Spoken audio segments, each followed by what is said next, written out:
تخيل معايا، كل مرة تركب قطر الموت جسمك بيدخل في حفلة أدرينالين مجنونة.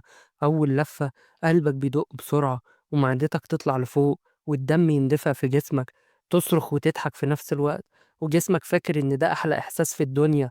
بعد ساعة قوة السرعة واللف والدوران تبدأ تتراكم والدم شوية يبعد عن دماغك مع كل نزلة قوية. أول ما اللعبة تقف عينك تاخد لحظة عشان تستوعب إن الأرض ثابتة، بس أنت لسه حاسس إنك بتتحرك.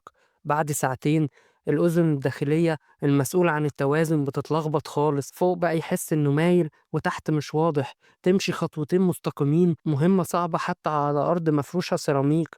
وبعد 3 ساعات دماغك يبدأ يقول بس كفاية بقى. التسارع المتكرر لخبط نظام التوازن والغثيان يبتدي يظهر والأكل آخر حاجة نفسك فيها. بعد 4 ساعات جهازك العصبي بيبتدي يجهد ونبضات قلبك بتعلى شوية وبعدين تهدى فجأة وراسك تحسها تقيلة والدنيا حواليك كأنها بتهتز سنة خفيفة، كأنك في حلم مش واضح. وبعد 5 ساعات جسمك بيبطل يتأقلم والدوخة ما بتختفيش بين لعبة والتانية، رجليك تحس إنها مش شايلاك ومعدتك مقفولة حتى وإنت واقف ساكت. وبعد ما تنزل خالص من اللعبة جسمك لسه حاسس إنه بيقع، وتاخد ساعات عشان مخك يفتكر يعني إيه أرض ثابتة وحياة من غير لف ودوران.